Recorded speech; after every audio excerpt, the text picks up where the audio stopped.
Hai semua, di sini saya akan menyampaikan mengenai materi yang pertama, hubungan konsumen dan produsen, yang kedua, teori pelayanan konsumen yang bertanggung jawab, ketiga, hak perlindungan terhadap konsumen, dan yang keempat, yaitu bisnis dan perlindungan konsumen. Nah, di sini saya akan menjelaskan terlebih dahulu mengenai apa itu sih hubungan konsumen dengan produsen. Saya akan menjelaskan definisi konsumen menurut Undang-Undang Perlindungan Konsumen atau UU-PK ya. Nah, di sini berbunyi konsumen yaitu setiap orang yang memakai barang atau jasa itu tuh tersedia dalam masyarakat, baik bagi kepentingan diri sendiri, keluarga, orang lain maupun makhluk hidup lain.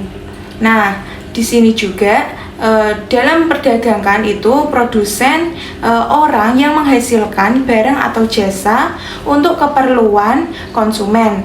Nah, barang atau jasa ini dihasilkan produsen disebut produksi, sedangkan yang memakai barang dan jasa itu disebut dengan konsumen.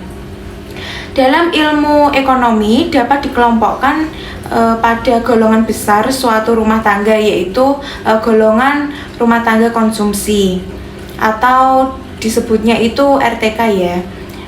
Golongan rumah tangga produksi itu ialah kelompok masyarakat yang memakai barang dan jasa baik secara perorangan, keluarga ataupun organisasi.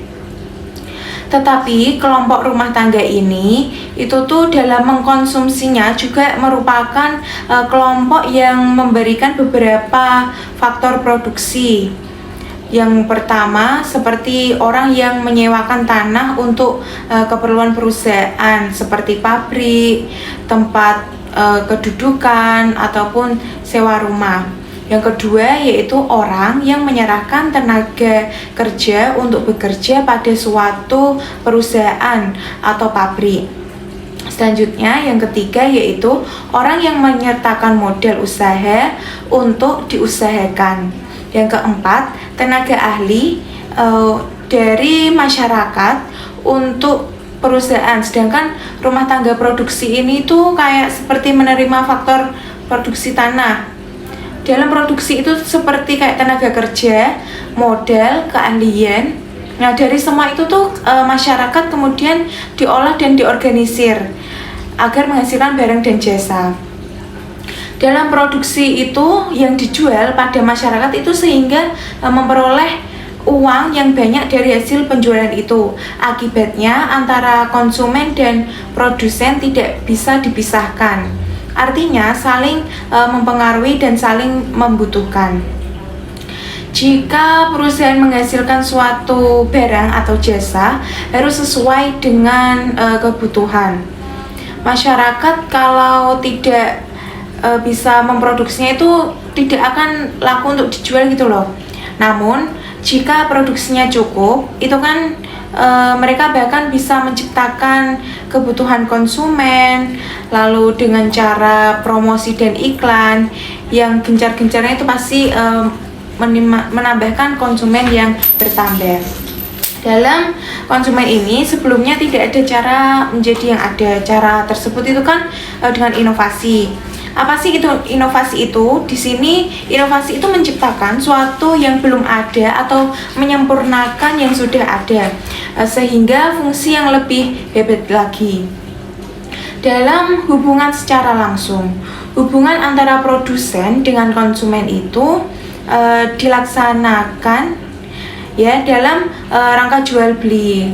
Jual beli sesuai pasal 1457 KUH Perdata yang berbunyi suatu perjanjian dengan nama pihak yang satu mengikatnya dirinya untuk menyerahkan suatu kebendaan dan pihak yang lain untuk membayar harga yang telah dijanjikan.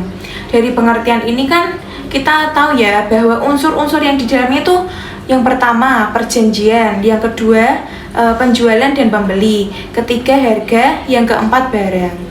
Nah, suatu perjanjian sesuai pasal 1313 KUH Perdata itu juga berbunyi lagi suatu perbuatan dengan mana suatu orang atau lebih mengikatnya dirinya terhadap satu orang lain atau lebih. Untuk salah satu perjanjiannya diperlukan 4 syarat sesuai pasal yang tadi saya jelaskan. Yang pertama, sepakat mereka yang mengikatkan diri. Yang kedua itu kecakapan untuk membuat suatu perikatan. Yang ketiga, suatu hal tertentu. Dan yang keempat, suatu sebab yang halal. Karena kan kita hidup di Indonesia yang mayoritasnya beragama muslim ya, tentunya kan kita butuh cap label halal, karena itu kan sesuai yang dicantumkan oleh pemerintah bahwa kita memerlukan hak-hak berikut. Nah, selanjutnya kalau dari pelaku usaha itu kan disalurkan. Nah, dalam penyaluran itu kita kan yang pertama itu ke agen, ya kan? Yang kedua kan pengecer, lalu baru sampai ke konsumen seperti kita ini. Antara produsen dan konsumen itu harus saling mengikat. Dalam bisnis modern yang penuh dengan persaingan yang ketat, para pengusaha itu semakin menyadari bahwa pengakuan penghargaan itu perlu dipikirkan. Lalu jaminan atas hak pekerja dalam jangka panjang ataupun pendek itu sama saja ya, kita harus memerlukan itu. Ini kan juga disebabkan karena jaminan atas hak pekerja pada akhirnya itu berpengaruh langsung secara positif atas sikap, komitmen, loyalitas. Itu kan yang dipentingkan dalam berbisnis. Maka dari itu kan kita mengetahui apa sih itu dari etika berbisnis itu. Selanjutnya yaitu teori pelayanan konsumen yang bertanggung jawab. Pelayanan dan kepuasan konsumen itu kan juga merupakan tujuan utama ya dalam perusahaan, karena tanpa konsumen perusahaan tidak ada atau tidak akan pesat. Aset-aset perusahaan juga sangat kecil nilainya tanpa ada keberadaan konsumen itu. Maka dari itu tugas utama perusahaan di sini yaitu menarik dan mempertahankan pelanggan. Konsumen yang ditarik dengan tawaran yang lebih itu akan menjadi lebih kompetitif dan juga dipertahankan dengan memberikan kepuasan pelayanan konsumen atau customer service. Customer service itu sendiri juga berupaya yang secara sadar atau terencana dilakukan organisasi atau badan usaha agar produk atau jasanya itu menang dalam persaingan melalui pemberian atau penyajian pelayanan kepada konsumen. Nah, sehingga tercapai kepuasan optimal. Di sini bagi konsumen juga kan pelayanan itu penting. Kenapa itu penting? Karena itu ada istilah dari service excellent. Apa sih itu? Service excellent yaitu suatu karyawan dalam melayani konsumen itu harus memuaskan. Jadi kan kita senang ya kalau dapat pelayan yang baik, ketepatan juga, keramahan, kenyamanan, itu kan sangat penting. Nah, adapun sasaran dari manfaat service excellent itu yang pertama memuaskan konsumen pastinya, yang kedua meningkatkan loyalitas, ketiga meningkatkan penjualan dan jasa perusahaan, dan yang keempat yaitu meningkatkan pendapatan perusahaan. Jadi service excellent ini mereka itu bertujuan bagaimana sih membuat pelanggan itu merasa penting, ya kan? Hal ini sejalan dengan pendapat yang dikemukakan oleh Bretta yang mengatakan bahwa service excellent itu merupakan pengembangan dari customer care. Tahu ya customer care itu apa? Dalam memberikan layanan terbaik kepada pelanggan, harus berorientasi kepada kepentingan, lalu sehingga itu kepentingan para pelanggan itu memungkinkan kita mampu memberikan kepuasan yang optimal, dan juga kompetensi, kesopanan, kredibilitas, keamanan disatukan menjadi jaminan atau assurance. Sedangkan akses komunikasi di sini itu kemampuan dalam memahami pelanggan diintegrasikan menjadi empati. Apa sih itu empati? Di sini saya menjelaskan empati. Nah, empati itu disusun sesuai urutan tingkat kepentingan relatifnya. Yang pertama, reliabilitas. Itu apa? Nah, saya akan menjelaskan itu. berkaitan dengan kemampuan perusahaan untuk menyampaikan layanan yang disajikan secara akurat dari sejak pertama kali. Apa sih itu contohnya? Contohnya, jadi sebuah perusahaan itu barangkali memilih konsultan semata-mata berdasarkan reputasi ya. Reputasi itu mampu memberikan yang diinginkan klien. Klien tersebut itu tuh bakal puas dan membayar free konsultan. Namun bila konsultan itu gagal, itu kan pasti ada efeknya. Dan mewujudkannya itu kan juga diharapkan klien itu tidak akan dibayar penuh. Jadi tentunya tergantung pada negosiasi di awal. Yang kedua yaitu daya tanggap, berkenaan dengan kesediaan dan kemampuan penyedia layanan untuk membantu para pelanggan dan juga merespon permintaan dari mereka dengan segera ya, dengan cepat. Lalu yang ketiga jaminan atau assurance. Di sini berkenaan dengan pengetahuan dan kesepakatan karyawan serta kemampuan mereka dalam menumbuhkan rasa percaya dan juga keyakinan pelanggan. Bila Anda harus menjalani operasi di rumah sakit, pasti kan kalian perlu dokter yang handal menanganinya. Dalam hal itu kita harus benar-benar kompeten. Yang keempat yaitu empati.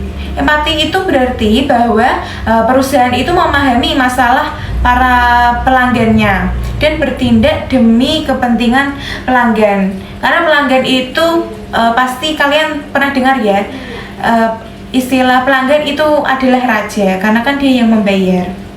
Tapi itu bukan semata-mata seperti itu. Yang kelima yaitu bukti fisik. Apa sih itu bukti fisik? Dalam bukti fisik ini, dalam perlengkapan sumber daya manusia, materi komunikasi perusahaan itu juga dipentingkan. Nah, itu yang diperlukan. Materi selanjutnya yaitu mengenai hak perlindungan terhadap konsumen. Dalam konsumen ini saya akan menjelaskan apa sih itu. Konsumen itu dalam pemakaian jasa baik dari kepentingan diri sendiri maupun keluarga, orang lain, dan bukan untuk diperdagangkan. Dalam era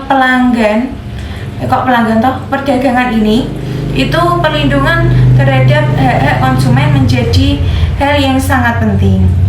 Untuk itu, pemerintah mengeluarkan sejumlah peraturan dalam menjamin hak-hak konsumen. Salah satunya yaitu Undang-Undang Nomor 8 Tahun 1999 tentang Perlindungan Konsumen.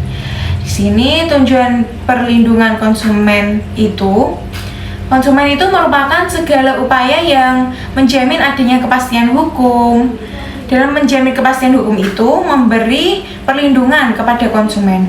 Nah, perlindungan ini itu memberikan rasa aman, nyaman bagi konsumen untuk mengonsumsi barang dan jasa dalam rangka memenuhi kebutuhannya.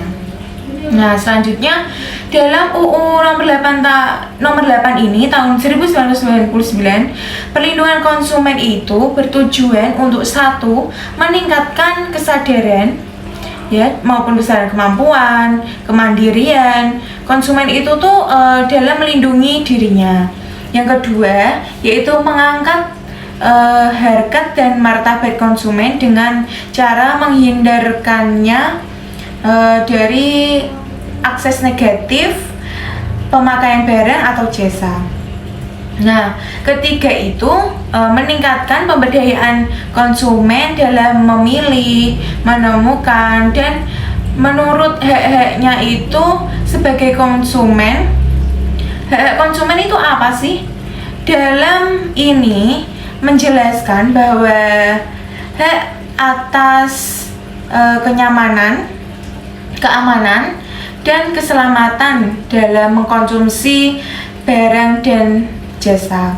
Yang kedua, hak untuk memilih barang atau jasa itu serta mendapatkan barang dan jasa tersebut sesuai dengan nilai tukar dan kondisi serta jaminan yang dijanjikan. Selanjutnya yaitu hak atas informasi yang benar, jelas, dan jujur mengenai kondisi dan jaminan dari barang itu. Yang keempat, hak untuk didengar pendapatan dan keluhannya atas barang dan jasa. Yang kelima, hak untuk mendapatkan advokasi, perlindungan, dan upaya penyelesaian sengketa perlindungan konsumen secara patut. Selanjutnya yaitu mengenai bisnis dan perlindungan konsumen. Dari sudut pandang ekonomi, produsen itu sebagai penghasil barang dan konsumen sebagai pengguna barang akan berbeda halnya dengan aspek sosiologi, di mana hubungan produsen dengan konsumen itu semakin renggang akibat dari sistem pasar bebas. Hal ini disebabkan konsumen tidak mengetahui dengan jelas siapa sih yang memproduksi barang yang mereka peroleh. Nah, padahal produk yang diproduksi untuk konsumen itu telah dikemas sedemikian rupa dengan teknologi yang canggih dan kemudian dipasarkan dengan manajemen dan iklan yang berlebihan. Menurut Ansit Nasution, selama ini itu sertifikasi halal ditentukan oleh MUI dengan memberikan fatwa terhadap produsen yang menginginkan produknya diaudit melalui uji coba laboratorium BPOM MUI atau Lembaga Pengkajian Pangan, Obat-obatan, dan Kosmetik. Nah, dalam perlindungan konsumen ini itu terhadap makanan halnya seperti kurang mendapat perhatian. Nah, berdasarkan hasil penelitian di LKI, pengaduan yang berkaitan dengan makanan halal sangat sedikit.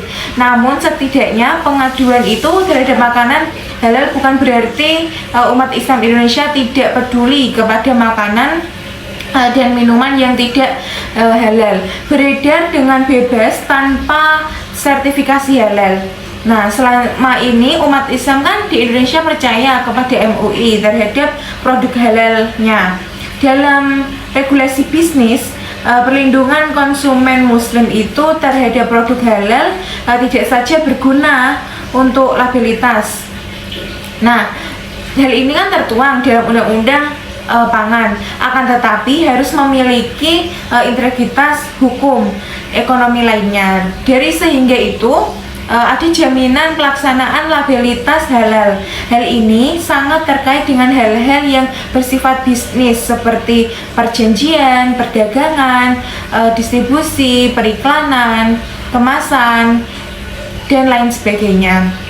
Nah, perlindungan konsumen muslim kemungkinan dapat disampingkan dengan perlindungan konsumen pada umumnya di Indonesia ini dengan adanya memberlakukan undang-undang yang memuat perlindungan konsumen yang terdapat pada hukum ekonomi Indonesia.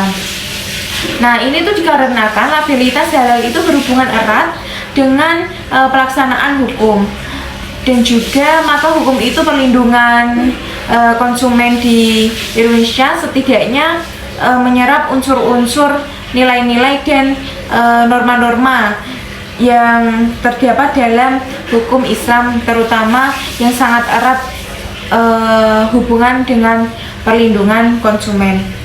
Nah, di sini labelitas halal itu dan regulasi bisnis produk dalam ekonomi Islam ini sangat berpengaruh ya. Nah, selanjutnya itu regulasi perdagangan. Regulasi perdagangan itu merupakan bagian bisnis yang menghubungkan antara produsen dengan konsumen. Dalam kegiatan ini itu berpandangan banyak lembaga, individu, dan faktor lainnya yang terlihat, di antaranya distributor, agen, pengecer, penjual, sampai dengan faktor penunjang seperti transportasi, merek, terus dagang, dan lain sebagainya. Dari situlah kita kan mengetahui hal penting seperti begitu kan kompleksnya regulasi bisnis dalam melakukan kegiatan ini. Itu kan tentunya perdagangan itu dalam sehingga hak-hak konsumen sering diabaikan. Selanjutnya regulasi konsumsi. Nah, Dalam teori konsumen modern, merupakan dasar masyarakat mengkonsumsi barang, makanan, dan jasa.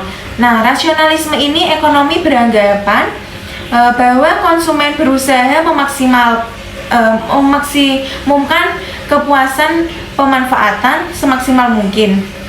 Jadi dengan pertimbangan rasio ya, dalam ekonomi modern ya tentunya, keputusan memanfaatkan barang konsumsi hanya terbatas kepada penggunaannya saja, akan tetapi tidak mengandung dimensi kepuasan jasmani dan rohani.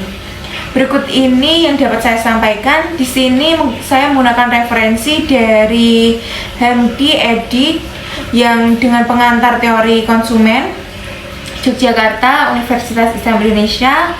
Lalu di sini saya juga mengambil referensi dari Hukum Konsumen, Pustaka Sinar Harapan tahun 2000.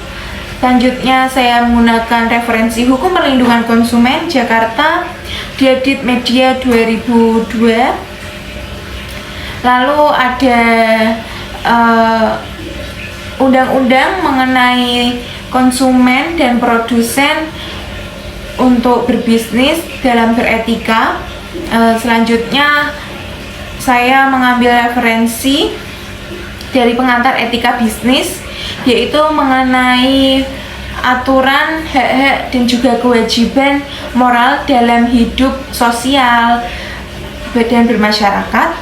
Dan yang terakhir yaitu Jasar tahun 2012, perilaku konsumen, Jakarta Salemba. Cukup itu yang dapat saya sampaikan. Perkenalkan, nama saya Pinandita Kurniaratri, NIM 211100002994 dari kelas MC. Apabila ada perkataan atau perbuatan yang salah, saya mohon maaf. Dan terima kasih telah menyaksikan video ini.